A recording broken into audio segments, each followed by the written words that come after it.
From the Ministry of the Presidency in Georgetown, this is This Week with the President, with Janelle Carter.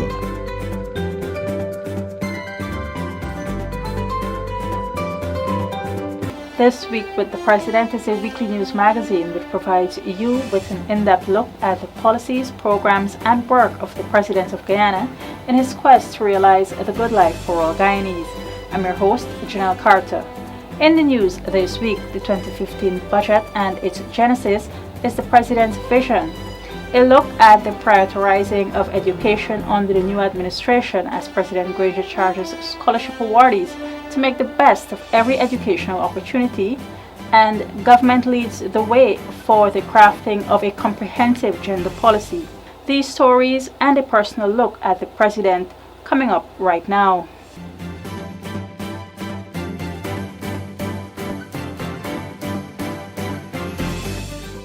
The inaugural budget of the David Granger-led administration was passed in Parliament. The sum of $181.7 billion has been approved in the National Assembly, following the review of the estimates. The budget, which was created under the theme A Fresh Approach to the Good Life in a Green Economy, only caters for the next 4 months, but the head of state says it is what is needed right now to take the country forward. It is what needed to be done, having gone into office only in May. No budget was prepared, and of course we had lots of challenges, particularly in the sugar and rice industries.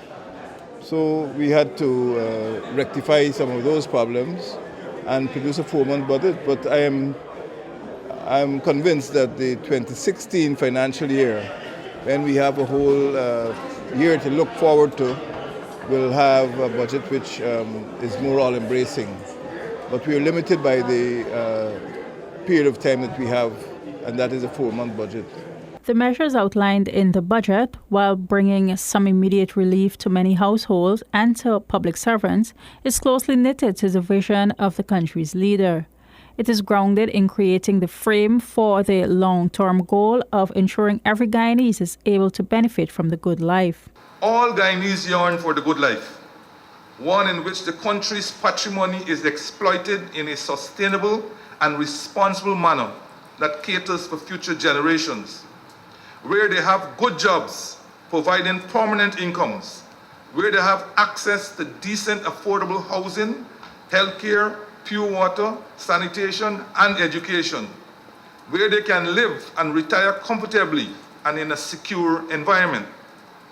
Our government commits to providing that good life. It is for this reason, Mr. Speaker, that this first budget of the new APNU plus AFC administration has been structured under the theme, A Fresh Approach to the Good Life in a Green Economy.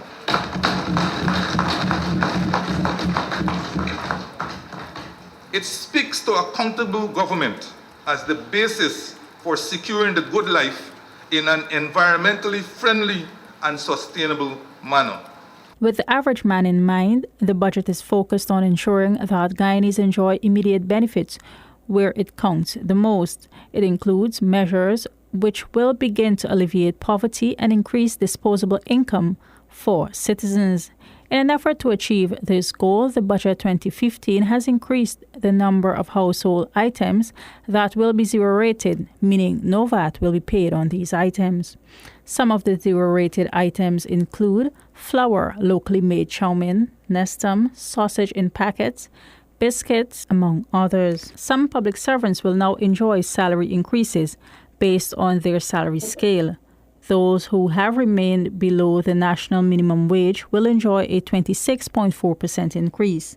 Those public servants who are already enjoying $500,000 salary and above will receive a 6% increase. Additionally, NIS contributions will no longer form part of the taxable income as of 2016, thereby increasing the disposable income of workers. Pensioners will receive $17,000 up from $13,125 and will include subsidy for water and electricity, allowing all pensioners that payment regardless of where they live. Currently, only 30% of pensioners benefit from an electricity subsidy, since it requires either proof of ownership of property or registered tenancy of property. A similar discriminatory practice is in the provision of the subsidy for water services. Only 62% of the registered pensioners benefited, to the exclusion of over 16,000 pensioners. Public assistance for the disabled has been increased from $5,900 to $6,500. Also, access for education continues to be a priority for the new administration, as $33 billion has been allocated to that sector for this year. As it relates to the government's vision for the education sector and making education accessible to all, this year's budget has catered for the increase in allowance for school uniforms from $1,500 to $2,000. A total of $1.7 billion has also been budgeted for the procurement of laptops, which are to be distributed to educators, student institutions of learning, and community-based organizations. In keeping with the administration's 100-day plan, the cost of crossing the Berbice Bridge is being subsidized by government, reducing the toll for passenger cars and buses from $2,200 to $1,900, while the toll for other vehicles has been reduced by 10%. Our government's Vision 2020. Its realization will see a citizenry that is better educated, healthier, financially and physically secure, socially cohesive, and environmentally responsible.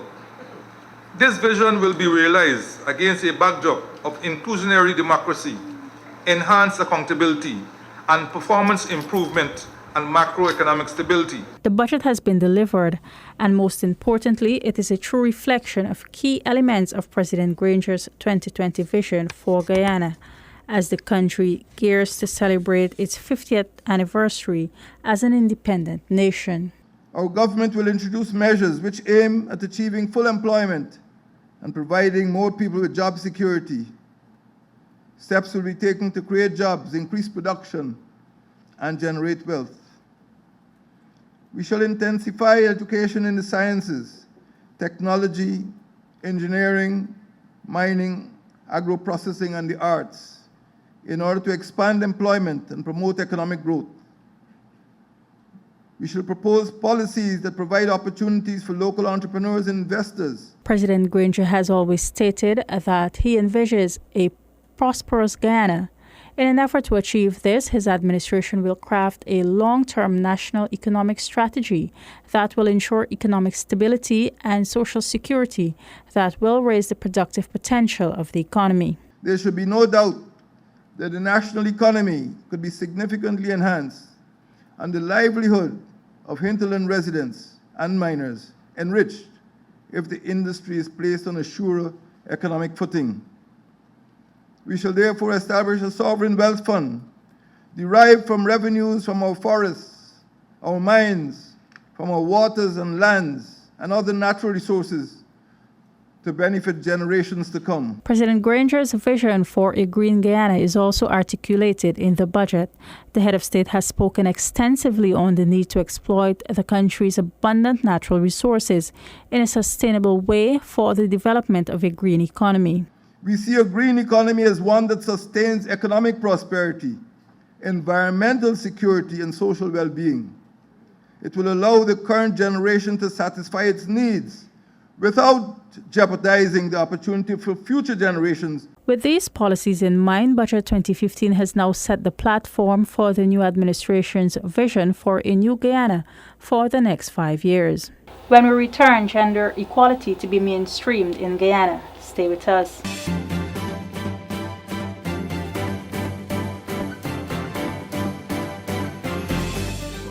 Gender equality will be a top priority for the David Granger-led administration over the next 5 years, as it is his aim to instate inclusionary democracy and social cohesion.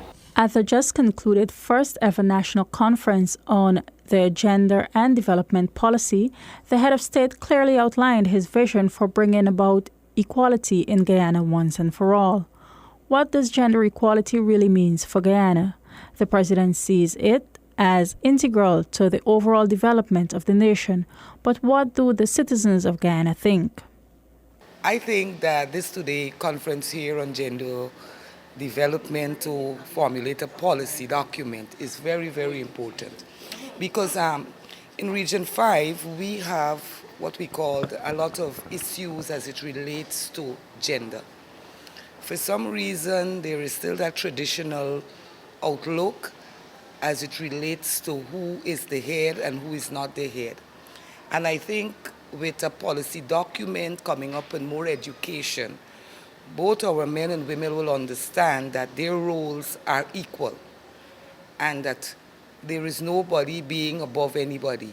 And together, they can make the difference. I think it is extremely timely, actually, it's timely, it's actually quite late that we are still needing to talk about such an issue, but we do. And it is important to start not just at the university level, but even in primary schools. And it's important for parents to really understand this, that their boys and girls are separate, different genders, but they should be taught to love and respect each other from the time they're little, and to help them to progress, to know that what it is to be a female is a very special thing, and what it is to be a male is a very special thing, and we should honor and respect each other. It's very, very timely, and especially, given the stats of violence and sexual abuse and so on in all our societies. So it brings Guyana up to date, and there's an engagement for the future, and for the future of women and men, and then it translates into the society, and to have a balanced society, relationships between your children, male and female, and it's just a very good progressive thing to do at this time. President Granger, while delivering the feature address at the opening of the conference, said that true gender equality is needed to support the creation of opportunities, promote empowerment, and provide protection for women. Comprehensive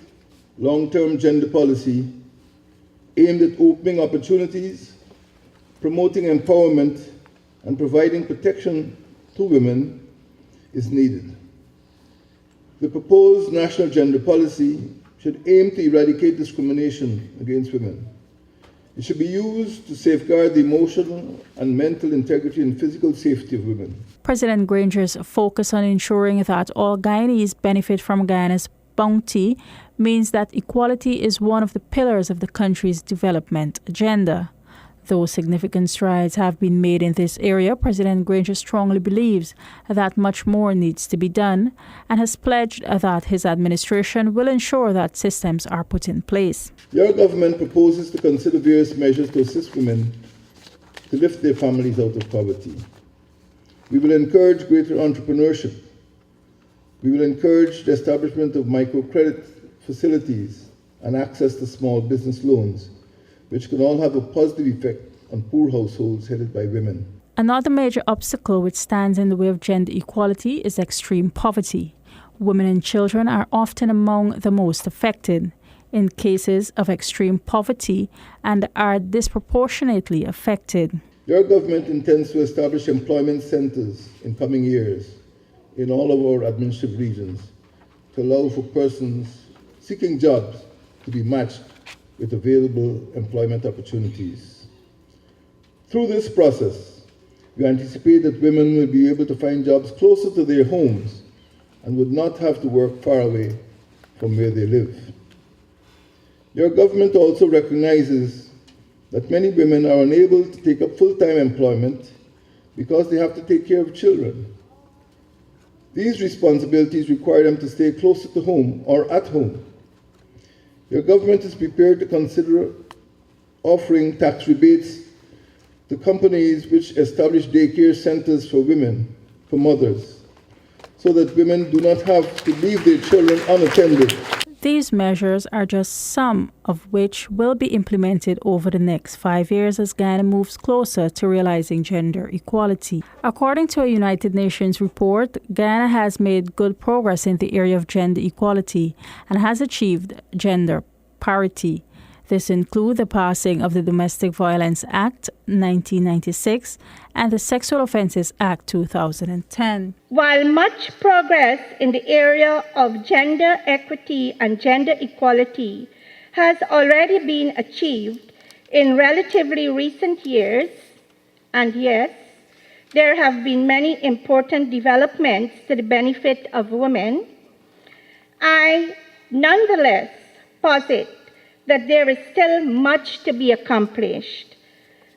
No society can boast of socio-economic developmental success if it failed to provide equitable opportunities and resources to both males and females, and in particular, the youth of that national community. While strides have been made in this area, reaching more men and changing the traditional norms and values of men and women remains a challenge.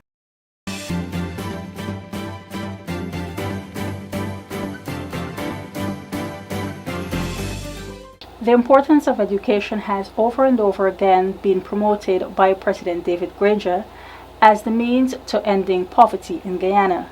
The head of state, who has developed a new acronym, ECIS, which means Every Child in School, said that universal education sits firmly at the top of his agenda. Only recently, as the president presented students with bursary awards under the Burnham Education Scholarship Trust, BEST, he reiterated the importance of a sound quality education. The president charged the awardees to make the best of every educational opportunity made available to them. He urged them not to see this as a victory, but more as a beginning of greater things to come, stating that an education is an investment for the future. It's so important that you understand that this country, as we move forward, this country is meant for you, is meant for the future. And when we put the bursary in your hands, we're not thinking of, oh, how much it would cost. We're thinking of the value of that bursary, not the cost of the bursary, the value. Because some persons would never be able to make it out there without that bit of assistance. And as I like to say, we're not giving you a handout. We're giving you today a hand up so that your mother and your father don't have to worry about finding so much money for the books. And we hope that in years to come, we'll be able to give you more. And one day we'll be able to see Mr. Burnham's dream a reality again. Free education from nursery to university. It's still in the Constitution. The BEST Awards program was founded 4 years ago by President Granger and is a registered non-governmental non-profit sharing trust. It's the president's vision to ensure that each school-aged child is provided with the basic necessities to attend school. As part of his administration's 2020 vision for the country's education sector, transportation in the form of buses, boats, and bicycles will be provided to school children. This too was provided for in the national budget. As the country's leader celebrated his 70th birthday in July, he made a call for corporate Guyana to play their role in educating the nation's children. Instead of expensive gifts, the president made a call for school boats, and thus far, 2 boats have been presented to him for ferrying children to school in riverine communities. This program is expected to be expanded to include more boats and school buses to benefit the nation's children. Even as the national budget was debated, Minister of Education Dr. Rupert Roopnarine said over the next few months and in the years to come, the government will place emphasis on assessing the sector to come up with innovative strategies to move the standard of education forward. An effective education system requires collaboration between all sectors. Before anything else, I would like to say that conceptually beguiling though it is, the merger of the state agencies responsible for education and for culture, youth, and sport presents enormous administrative challenges. It is with good reason that the Honorable Nicolette Henry has been assigned to the Ministry of Education and has assumed responsibility for culture, youth, and sports. As her presentation a few days ago revealed, Minister Henry has rapidly and creatively come to grips with the demands of this assignment. It is also the vision of the President to close the educational gap which exists between coastlanders and persons living in hinterland communities. And unless children have access to education, we will have in this country something called educational apartheid. There was a time when they had some very educated people who were well off, and a large number of poorly educated people who themselves were economically poor. And education closes the gap, brings the rich and poor together, because when you go to study your botany or your physics or your zoology or your chemistry, it is not wealth that determines the outcome, but your own diligence. Recently, at the National Tushaus Council meeting, the President spoke of his administration's plan to develop the Hinterland Education Support Program. This plan will address the issue of the broken public education system, which is now a priority for the new administration, as it will ensure that every school-age child gets a sound education. We should ensure that every child is able to attend school. No child should be prevented from attending school because of parental poverty. We should ensure progressively over the next 5 years that every single primary school child is transported to school by boat, bicycle, or bus. Every child must have a nutritious breakfast when he or she arrives at school. We shall reward every family that keeps its children in school.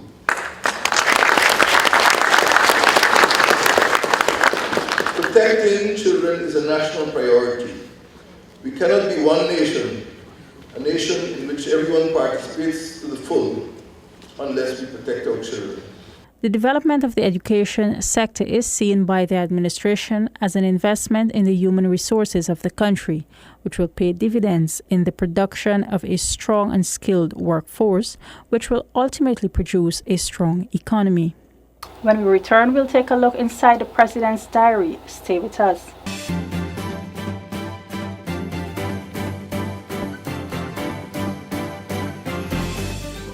Thanks for staying with us. What does the President do all week? Let's take a look inside his diary. In keeping with the administration's vision for youth development, the head of state, David Granger, on Wednesday evening called on ex-members of the Ghanaian National Service, local and foreign arm, to play a greater role in molding the nation's youth. The president was at the time attending a grand reunion activity for ex-members of the GNSC at the Carifesta Sports Complex, where ideas were shared on what role the organization can play in youth development. Although the president and his new cabinet has been in office for just over 3 months, congratulatory messages are still being poured in. During the past week, executive members of the Central Islamic Organization of Ghana paid a courtesy call on the president to offer their congratulations. Also, the head of state met with members of the Indigenous Peoples Commission for a brief meeting on the way forward for this body. The life of this commission came to an end in April of this year. However, the commission members have been advised that their work should continue as per normal, while efforts will be made to reconstitute that commission. Meanwhile, on Friday, President David Granger met with a team from Inogen Technologies Incorporated, a company based in Barbados, whose core focus is on the utilization of energy generated from the sun in households and businesses in the Caribbean.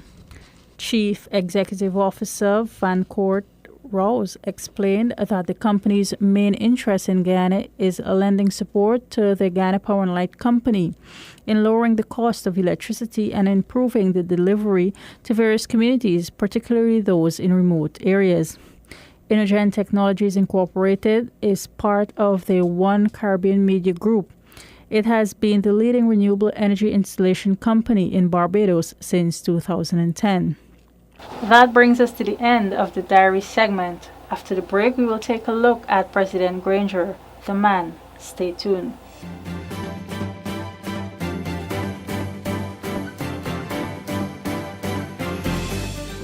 President Granger's public utterances over the length of his career in public life reflects his passion for academics. Education is inarguably a positive thing, but what has been the personal impact that it has had in the life of the president? With an academic background as rich as the one he has, it is clear that education is one sure way of success. Let us take a look at where the president started his long journey in the world of academics. Born in Georgetown, President Granger attended Queen's College, one of Guyana's elite and prestigious schools, which has an alma mater that boasts the likes of the former President Forbes Burnham, Chelly Jagan, Mayor Hamilton Green, and scholars like Dr. Walter Rodney and Rupert Roopnarine. The president entered Queen's College after attending primary school in all three counties of Guyana as a result of his father being a member of the Guyana Police Force and being based in all those locations. This meant that a young David Granger attended primary school in Bartica, Berbice, and Georgetown before winning a place at the country's top secondary school. After graduating from Queen's College, where he was a member of the Queen's College Cadet Corps, Granger joined the GDF as an officer cadet in 1965 and was commissioned as a second lieutenant in 1966. President Granger is a graduate of the University of Guyana, where he received his bachelor's and master's degree, the University of the West Indies, where he received his postgraduate diploma in international relations, and the University of Maryland, where he was a Hubert H. Humphrey Fellow. He also attended the Urban Policy Development Workshop at the University of California, Los Angeles, the Defense Planning and Resources Management course at the National Defense University, Washington, D.C., and the Counterterrorism Educators Workshop at the Joint Special Operations University, Florida, USA.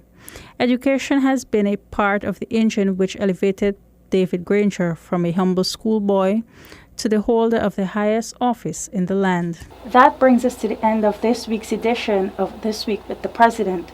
Join us again next week at the same time as we take an in-depth look at the policies, programs, and work of the President of Guyana. For regular updates on the Ministry of the Presidency, go to our website www.motp.gov.gy. Like our Facebook page, Ministry of the Presidency, and follow us on Twitter and Instagram at MOTP Guyana. Remember, let us cooperate for Guyana. I'm Janelle Carter, saying goodbye for now.